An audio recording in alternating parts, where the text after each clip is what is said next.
The permanent ban of Senior Counsellor Benazir Abdullahi from the Supreme Court is still doing a lot of reactions from Kenyans. In this video, I want us to have a look at a post shared out by Eric Theuri, the Law Society of Kenya's president. I spoke with the Benazir law. The Supreme Court has irredeemably lost it on this one. Number one, every person has a constitutional right to counsel of his choice. The court cannot violate a consumer's rights by dictating who should appear before them. Two, the court has no legal right to bar an advocate duly authorized by the Law Society to practice law. Three, the decision has no basis in law, is illegal, irregular, and paints the court as a purveyor of injustice.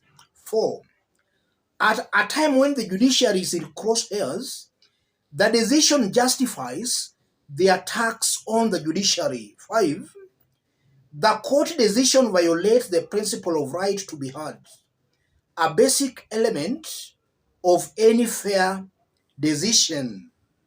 Six, the decision sets a dangerous precedent where courts can bar anyone they dislike. Seven, the Law Society will not allow its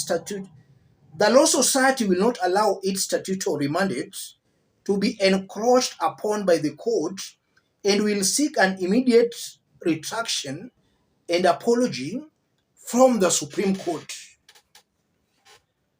That's a post shared out by Eric Theuri. I want us to understand what's happening here. In case you are watching us but you have not yet subscribed, subscribe, give this video a like. Let's proceed. Let me start by saying this. If you look at Senior Counsellor Benazir Abdullahi and Martha Koome and her bench, these individuals are coming out to me as chips of the same pot. There is nobody better here than the other. If it's about corruption, I think all of them are corrupt. So it's just like a kettle calling a pot black. Senior Counsellor Benazir Abdullahi is not in any way better than Martha Koome and her bench. And I'm saying that based on the kind of a ruling the Supreme Court made in 2022. A ruling that is highly believed was compromised. So these individuals are all corrupt. Nobody is better than the other. And also, if you look at the Supreme Court and these lower courts, I've always maintained that the Supreme Court is the weakest link in our judiciary. The lower courts are much more independent than the Supreme Court. So the Supreme Court is actually the weakest link in our judiciary. And to the timing of that ruling, the timing is itself suspect. Is somebody out to divert attention? Because in the recent days, there has been some spat between the executive and the judiciary. And Kenyans were ganging up against the executive. So it might have been possible that somebody is trying to use the Supreme Court to ease the pressure. Kenyans had cornered William Ruto and his government. It might be possible somebody is trying to use the Supreme Court to ease the pressure on William Ruto and his team and to allow for the dialogue to proceed. The dialogue between Koome and William Ruto. It might be possible. Nonetheless, what does the ban on Senior Counsellor Benazir Abdullahi mean? The first meaning, the Supreme Court is dangling precariously as a possible tool of oppression. What do I mean? With now the intended talks between the judiciary and the executive, it might be possible that the executive will most definitely use the Supreme Court or even the lower courts to fight political wars. And already we are seeing this government using parliament and other so-called independent institutions, IEBC, the police, ESCC, DPP. The government is using all these institutions to fight political wars. And it was only the judiciary that was still a little bit independent. It might be possible that the Supreme Court is a new addition to the executive's tools of oppression. It's clearly going to use the courts to fight political wars. If the government feels you are a threat to them or a thorn in the flesh, they can easily strike a deal with the courts and you can just be banned from anything.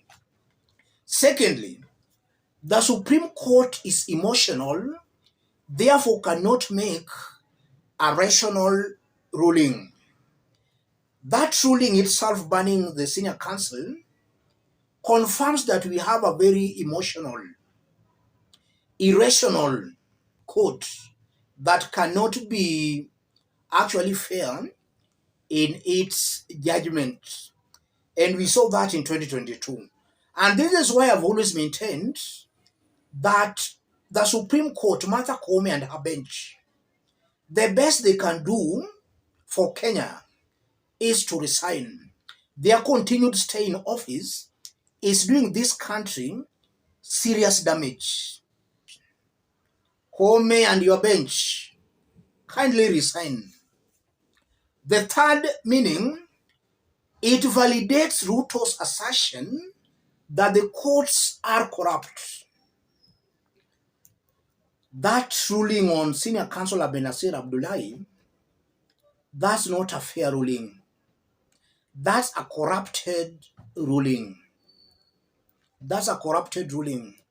You can't just ban somebody without even giving him that chance to defend himself or herself. That's a corrupted ruling, and it's just helping in furthering Ruto's assertion that the courts are corrupt. So it might be possible that the Supreme Court is aiding William Ruto in killing the judiciary. And that's very interesting. That's ironical. The Supreme Court that should be protecting the image of the court is helping the executive in killing that image or tainting that image of the court. That's also suspect. Finally, just as I've explained in my first point, it might be possible that this is a diversion tactic, and clearly it's the government that is using the Supreme Court to divert attention. So again, we are seeing the judiciary, the Supreme Court, and the executive reading from the same page. It might be the work of the intelligence to divert attention. And Supreme Court has just played ball. Let me stop it there. In case you are watching us, but you have not yet subscribed, subscribe, give this video a like. To those watching us outside Kenya, drop a comment, let us know from which part of the globe you are watching us from. If possible, subscribe, give the video a like. The ruling by the Supreme Court confirms that the weakest link in our judiciary is the Supreme Court. And they have set a very bad precedent that even the lower courts can now start just applying. total disaster. Let's meet in our next analysis. Thank you.